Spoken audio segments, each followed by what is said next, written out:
tudo bem com vocês? Hoje eu quero comentar um pouquinho sobre a independência do Brasil.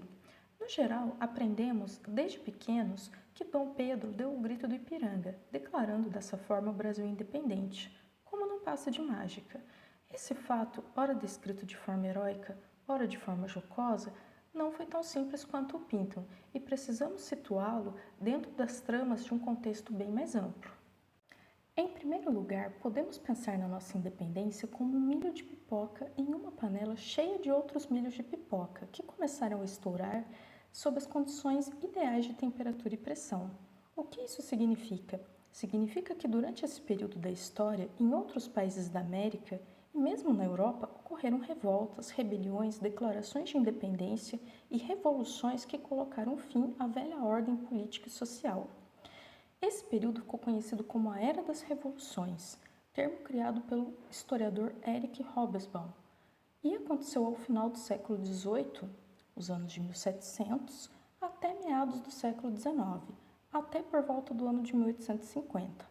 Tratava-se do triunfo dos ideais e valores burgueses sobre os antigos costumes da sociedade absolutista. Tratava-se da vitória da ideia de igualdade e liberdade em uma sociedade em que o status social era definido pelo nascimento, pelo sangue e pela obediência ao rei, que deveria ser irrestrita. Portugal, no século XVIII, era uma monarquia absolutista, cuja administração funcionava de forma bastante antiquada e sua corte extremamente pródiga. A coroa lusitana tinha como principal parceira comercial a Inglaterra, possuindo diversos acordos com os britânicos. O mais conhecido deles foi o Tratado de Mituim, que estabelecia a prioridade na compra e venda de tecidos ingleses e vinhos portugueses entre os dois países. Todavia, os acordos com a Inglaterra eram desvantajosos e o reino português se encontrava sempre endividado. A saída, então, para os lusitanos era repassar os prejuízos para suas colônias, sendo o Brasil a principal delas. O Brasil, por sua vez, nos séculos XVI e XVII, tinha o açúcar como base de sua economia colonial. A sociedade açucareira, entretanto, não favorecia o desenvolvimento urbano, nem o crescimento de um mercado interno. Quase tudo que o senhor de engenho consumia era importado da Europa. O açúcar brasileiro, porém, deparando-se com os concorrentes caribenhos, entrou em decadência ao final de 1600 e o eixo econômico então se deslocou para o sudeste, na região das Minas Gerais, onde foi encontrado ouro pelas bandeiras paulistas. Dessa forma, uma grande quantidade de pessoas se encaminhou e se estabeleceu nas proximidades das minas. Como não era possível manter o contato direto com o mar e realizar o trânsito marítimo de mercadorias e pessoas, fez-se necessário criar um mercado interno que abastecesse e cobrisse as demandas por bens de consumo e serviços dessa nova sociedade. Surgiam assim no Brasil grupos urbanos sem relações diretas com a metrópole portuguesa, com uma identidade própria. Ao longo do século XVIII, a elite das principais capitais brasileiras, como Rio de Janeiro, Salvador, além das cidades mineiras, como Vila Rica, Ouro Preto, São João del Rei, entre outras que faziam parte do ciclo do ouro, tomaram conhecimento sobre as ideias iluministas circulantes na Europa e ficaram cientes também de acontecimentos de outros países, como, por exemplo, a independência dos Estados Unidos da América. Ideais pela independência, então, começaram a surgir. A coroa portuguesa também aumentou a repressão e a fiscalização sobre a colônia, em razão das baixas arrecadações de impostos que se tornaram recorrentes. Foi instituída a derrama, uma forma de punição aos devedores, que tinham seus bens tomados caso não conseguissem pagar suas dívidas, e Portugal não atingisse a cota mínima de ouro estabelecida. Surgiram então, no Brasil, alguns movimentos contra o poder metropolitano em português.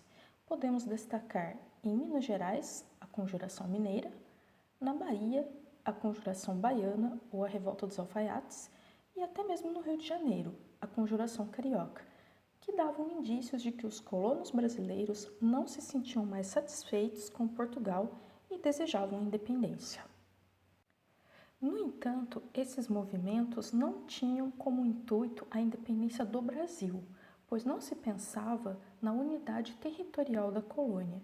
Desejavam, antes de tudo, a independência das províncias, uma vez que as regiões brasileiras eram pouco integradas e as pessoas não se identificavam como parte de um mesmo povo. Por isso são também chamados de movimentos nativistas ou revoltas nativistas.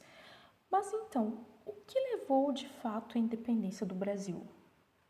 A resposta está no ano de 1808, quando a família real de Bragança deslocou a sede do reino lusitano de Lisboa para o Rio de Janeiro. A causa era o fato de que a coroa portuguesa havia desrespeitado o bloqueio continental decretado por Napoleão Bonaparte, sob ameaça de invasão.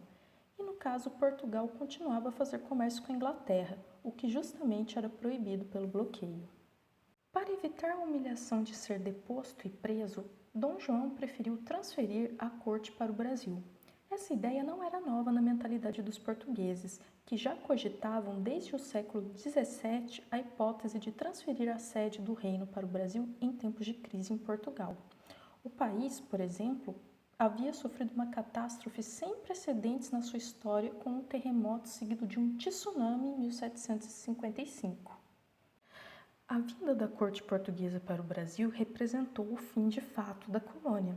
A primeira medida tomada por Dom João, na sua parada em Salvador, foi assinar o Tratado de Abertura dos Portos, documento que selava a extinção do Pacto Colonial e dava garantia de liberdades econômicas para o Brasil. Em seguida, no ano de 1815, nosso país foi elevado à condição de reino, o Reino Unido de Portugal, Brasil e Algarves. Esse, na verdade, se tratou de um estratagema político usado no Congresso de Viena, para Dom João continuar no Brasil após a derrota final de Napoleão. Além disso, Dom João buscou modernizar e trazer o progresso científico e cultural ao país, criando uma série de instituições aqui. Para a elite brasileira, importava manter a estrutura social como estava, e principalmente a mão de obra escravizada, uma vez que ela era fundamental para as atividades agrárias, base da economia brasileira. Por isso apoiavam Dom Pedro, de forma que temiam principalmente lutas populares, que desembocaram em guerras e conflitos civis, como havia ocorrido nos outros países da América Latina. Para manter a unidade brasileira, no caso de uma emancipação de Portugal, era preciso que a autoridade se concentrasse na figura de uma só pessoa, algo que Dom Pedro já havia conquistado diante dos brasileiros e dos portugueses que aqui viviam. E esse foi o contexto em que se desenrolou a independência do Brasil no 7 de setembro.